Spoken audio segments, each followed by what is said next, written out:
Hey, what's up? My name's JM Chaley and welcome to my channel. This month I'm doing 31 tips in 31 days. That's 31 author tips through the entire month of July 2024, one tip a day. And this is tip number 29.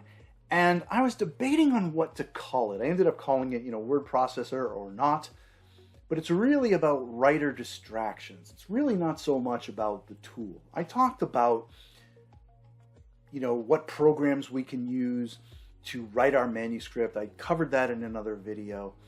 This isn't really about the merits of a word processor as an alternative to something like Scrivener or Word, because they're all going to kind of do the same thing. You type on a keyboard, the words appear, you save the file, da-da-da-da, there you go. But the merits of using a word processor or not really stems in the idea of being distracted while you're writing.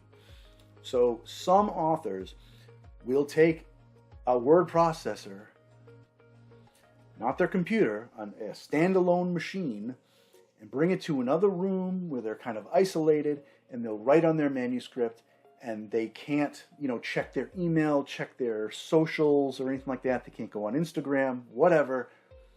They are tethered to that word processor as long as they care to be, and they write without the distraction of things popping up in other windows and things like that. That may be something that you could benefit from. For me, I think it would be a little hard, because I'm one of these guys that if I hit something that I haven't figured out, I don't completely pants, but there's times when I'll write something and I'll be like, ooh, I need to research that.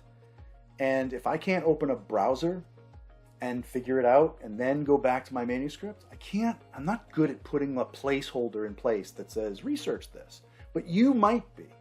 I have to stop when I'm doing research and then go back. I shouldn't, maybe, I don't know, but that's just how I stay productive. I have to do it. You might be better at putting in a placeholder. I did a video on placeholders too, if you want to check that out. Another thing people do on top of all that to stay away from distractions is to completely isolate yourself. Now, I'm not talking about taking your word processor and going into another room of the house. Chuck Wendig actually has, and he's the author of the Aftermath series, the Star Wars Aftermath series, Black River Orchard, and he's a New York Times bestselling author. He has a writer's shed.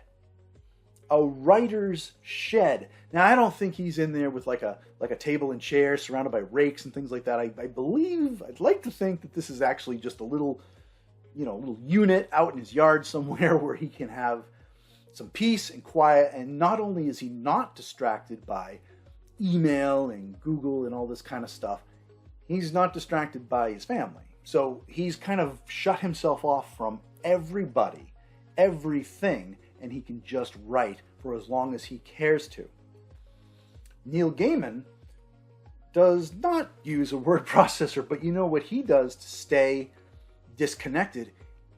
He will actually write his manuscript by hand with a pen and notebooks and write out every single word by hand. That to me is intense. I don't know that I could write an entire manuscript, 90,000 words or somewhere in that vicinity, 100,000 words. He does say that when he goes back to edit it, so now he's got a stack of notebooks or whatever that looks like, and now he has to type in all the words that he's written by hand. The editing process is a lot more deliberate because now he's slogging through all this data entry basically. And the words that he's putting into his manuscript on the computer are much more deliberate. He's taking much more care because he's got a lot of work to do. So he's really thinking about what he wants to type, needs to type. So he says the payoff is in that step there, and it makes the book much stronger for it. I also know someone who writes on a typewriter. Now, I've heard of authors writing on typewriters before, and I don't mean a word processor. I mean a typewriter. I mean a physical piece of paper. ding, you know, right? If you're old enough to remember those. This dude writes on a typewriter, and then he will take the page out, scan it in, computer scanner.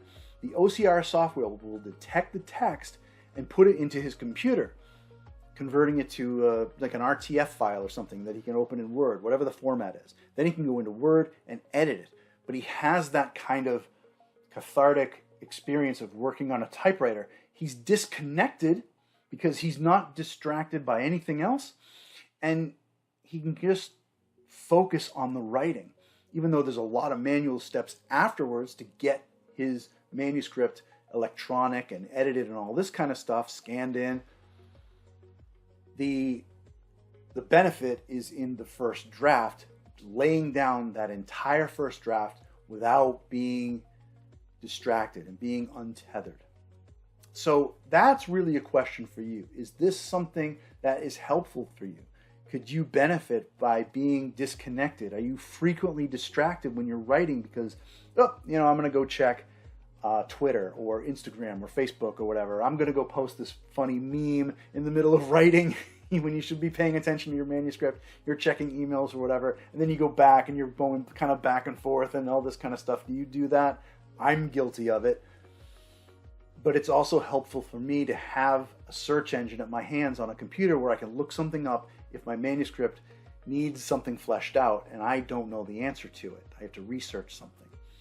So it's really a question of, does that style work for you, or would shutting you off, disconnecting yourself, be a hindrance? That's a call that you'll have to make. All right, so if you like this video, smoosh that like button. And as always, please subscribe. I'm posting every single day in July 2024, 31 tips in 31 days. So I'll see you tomorrow.